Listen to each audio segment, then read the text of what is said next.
gives me great pleasure to introduce Senator John McCain.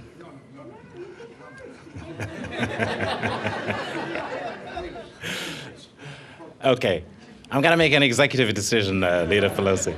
It gives me great pleasure to introduce Leader Pelosi. I want to welcome you as a human being, as an American, as a politician, as a woman, and as anything else you would want to be tonight. Welcome.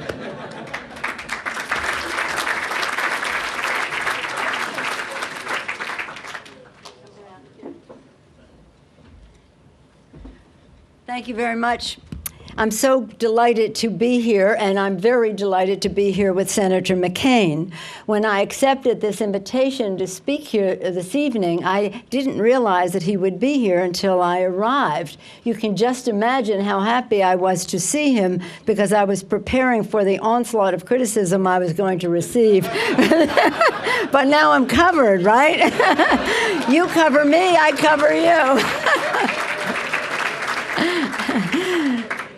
Director General, Washington Bureau Chief Fukara, all of you here today, it is an honor to be with you, especially to be here with Senator McCain, a true national hero and fighter for democracy, and recognized so throughout the world. It's an honor to be with you, Senator McCain, and not just for cover, but it is a pleasure. To be here with you all at the museum is especially appropriate, because on the wall of the museum, as you know, on the outside, is printed the First Amendment of the Bill of Rights, the First Amendment to the Constitution of the United States. And every time many of us drive by there, it's very exciting for us to see that.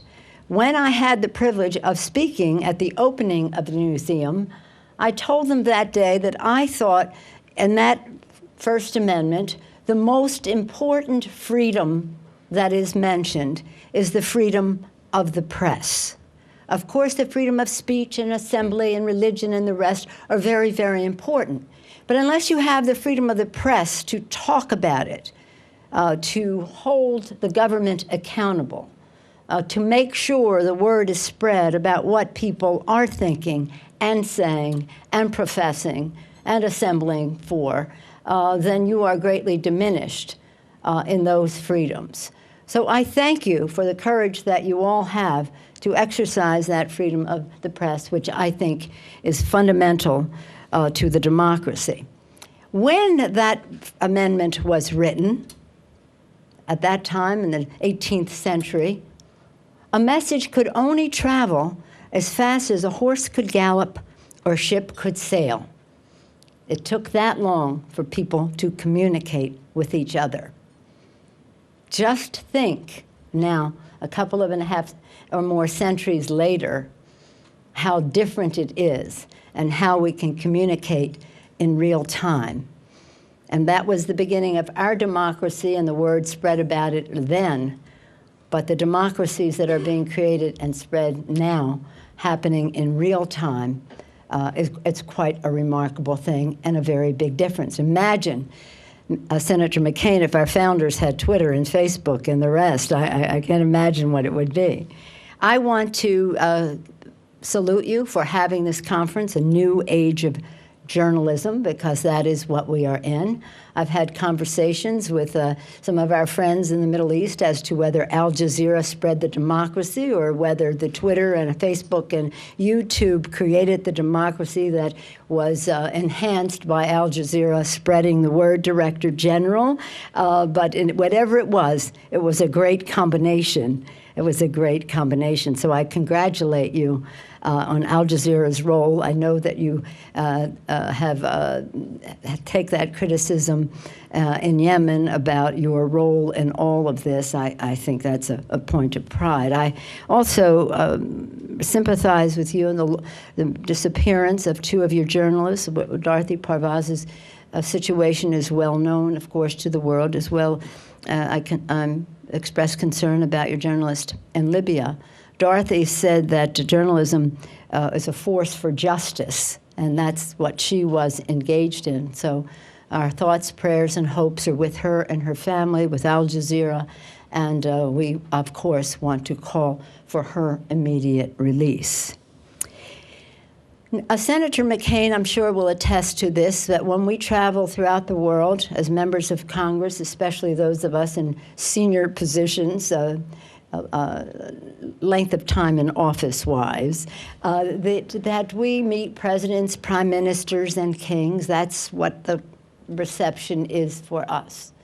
When we go to these countries, many of us also ask, and I always do, and I'm sure the senator does, to see the young people, the women, and if not dangerous to them, the dissidents. And what I want to tell you about that is very consistent, Director General, with what you had to say. In my experience, when we would do that, the young people, many of these people were an overlap. Some of the young people, dissidents and women, were the same group. They had a message that was the following: we are tired of our rulers.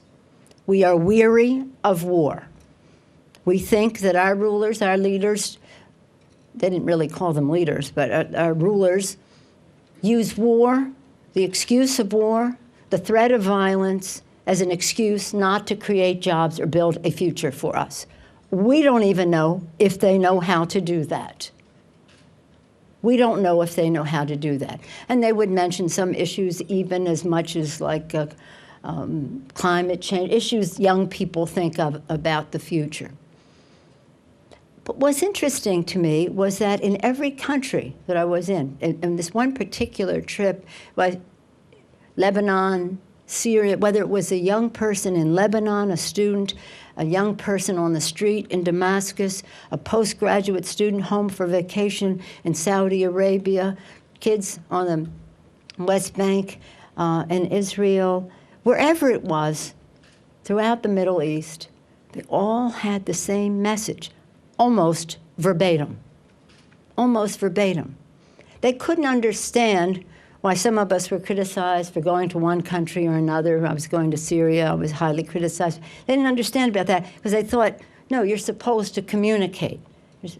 We, they said, communicate with each other within our own countries and across borders.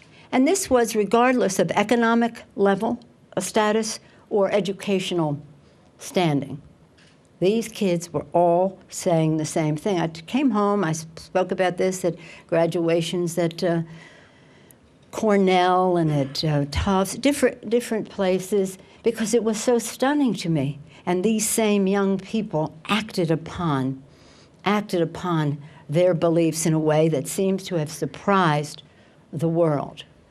A young vegetable merchant, fruit merchant, produce merchant in Tunisia, starting off the action phase of it. And then because of Al Jazeera's publicizing of it, what could the Egyptians do but follow suit? A much bigger country, a much bigger undertaking. But what some of the young people told me from Egypt after was that in the first couple of days of the demonstrations in the square, it was great, it was big, people were coming, turning out. But on about the third day, President Mubarak decided he was going to shut down the internet. And that what sealed his doom, because it was really clear he just didn't understand the future. He didn't understand what was going on in his own country in the square. I talked to the head of Twitter. He's in my district. Twitter's in my district. We all Facebook's right outside my district. And I said this to him. I said, these young people told me that. He said, oh, that was so. And they had one way or another to get around it. But it really just sent, in shutting down communication, President Mubarak sent the clearest message that it was over for him. And so with these new technologies in this age of journalism, as the Director General said, there's much opportunity and much responsibility on how we communicate and what the facts are and the opportunity for the message to come out. You see what's happening in other places. We're talking now about the Middle East and North Africa mostly. But I was just in New York today and went by the, in front of the Plaza Hotel, there's the fountain, the Pulitzer Fountain, but around that are the 12 animals of the zodiac designed and sculpted by Ai Weiwei, the Chinese, I don't know if you would call him a dissident, but the Chinese think he is, who could not leave the country to come for the unveiling of that incredible work of art, which was greatly celebrated and still is in New York. He came to a reception we had in China 2 years ago at the embassy, and they questioned him as soon as he left. Even somebody of that high profile, he was one of the designers of the Bird's Nest, which was the stadium for the Olympics. And so you think, how do people think, governments think they can get away with this? In December, I had one of the great privileges of my life in politics, Senator. You will appreciate this. I was invited by Liu Xiaobo's family to be part of his delegation when he received in absentia the Nobel Peace Prize. Since he couldn't be there, his family put a group to represent him there. The message that went round the world, and I'm sure carried by Al Jazeera, was an empty chair with a Nobel Prize on it, something more eloquent than probably if he had been there. But big governments that should be confident about what they are and what they do, again, curtailing the freedom of movement of celebrities in their countries. But again, this is, again, about communication, and we'll see what happens in China as we go forward. It's always been an issue with me, human rights in China. And again, I would think if they had freedom of the press, things would be very different. That's what Liu Xiaobo was about, the Charter 8. In our own country, we've had to be vigilant about some things, too.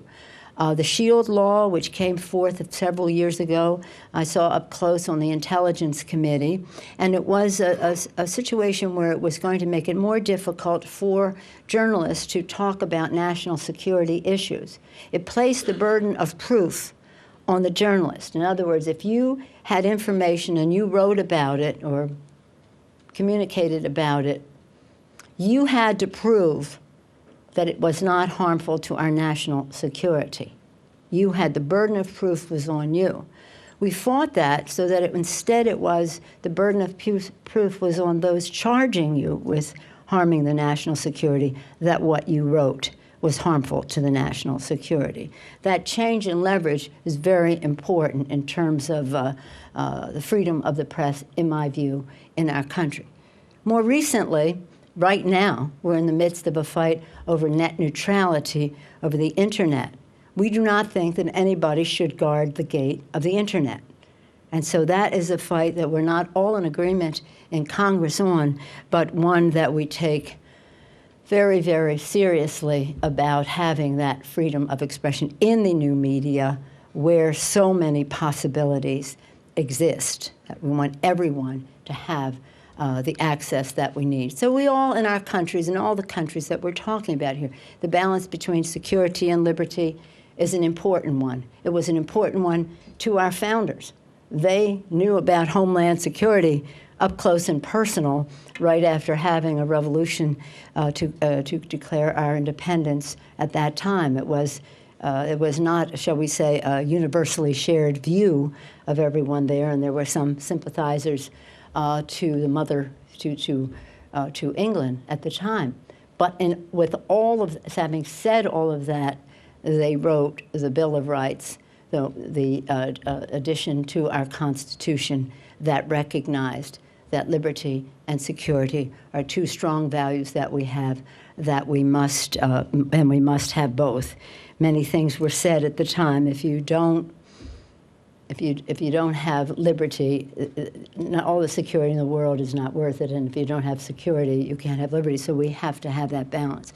So here we are in Washington, D.C., in a building that has the Bill of Rights, the First Amendment to the Bill of Rights, written on the wall of the building. It's a museum, and it was built and designed where it existed before as a museum for journalism.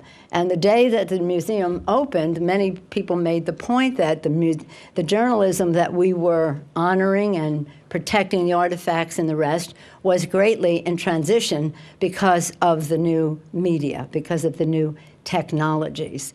But what a wonderful coincidence or coming together, exploitation of technology and science to be able to have these young people, as the Director General said, be their own journalists, tell their story, have an impact as it was repeated by others, and then reported on in a responsible way.